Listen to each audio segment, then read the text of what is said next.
Het is 4 uur, dit is het Frieske Nijs. Goeiemiddag. Bezoekers van het Veenhoop Festival moeten haar dit hier gewoon meer en strengere regels houden. Joen barst het wel los, muziek, bier en feest, en dat 4 dagen lang. Zeg maar dat jongens om al voeren wel dienwezen, maar loerde muziek. Eigen aggregaten van muziekinstallaties worden net meer tolereerd vanwege de volle loodsoerlijst en klachten van omwenners en toeristen.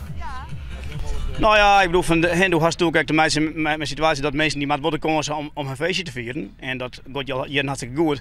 Maar we hebben absoluut een verantwoordelijkheid naar de omwenden en de mensen op een camping. Om het toch een beetje inderdaad na een bepaald tijdstip wat rustig te houden. Hoe de huis de feestgangers ont 85 decibel onloed produceren.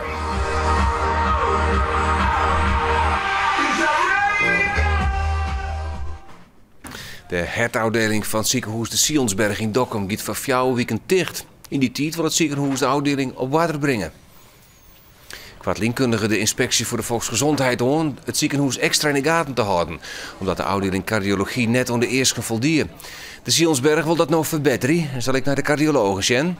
De komende weekend worden geen nieuwe patiënten opgenomen. Patiënten die er al lezen, kunnen gewoon blijven. Volop drok de jood in grauw, want de scootieskippers maatje haar een kleer voor het 66e SKS-kampioenschip dat morgen van start gaat. In de rin van de dag verschijnen er heel iets meer scootjes op een pikmar in grauw.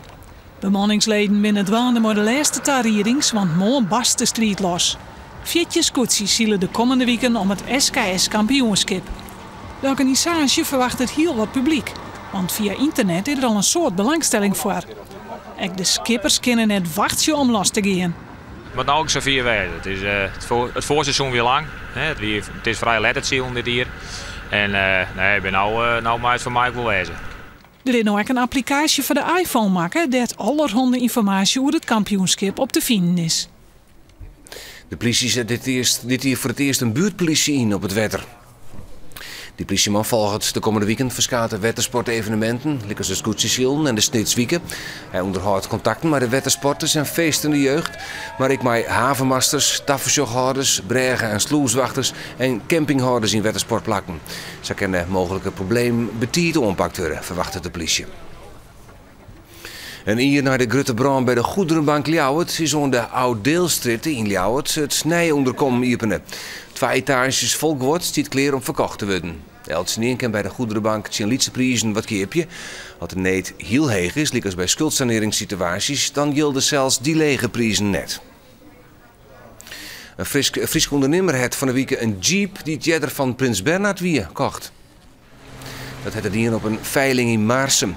De keeper, berenverkeeper Dirk van der Meulen, heeft er €24.000 van betalen.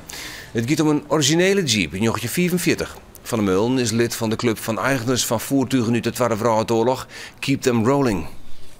Nou, ik viel me geen Prins Bernhard, ja, absoluut niet. Maar het is zeker wel heel bijzonder. Je kunt je eigenlijk net begrijpen dat je dat je in die jeep rijdt waar hij zelf in omrijden had, hè? Van der Meulen hier al een jeep uit 1942. Zijn nieuwe onwees stelde van familie in de etalage van zijn winkel in Drachten uitstallen. Het waren er nog. Joen en vannacht bewolking en een gratis stretje. Morgen een soort bewolking. Het is fris, 16, 17 graden. Let op de de zinnen nog wel even sjem. Het vierde vroedsjog, snel en wisselen zinnen en bewolking met aan. Van Mandiau simmerwaar, maar 22 graden. En dan zag je deze kwart uur. Dadelijk simmer in Friesland, live vanuit Ritse Muziel. Ik meld me mij meer Friesnijs aan om 6 uur.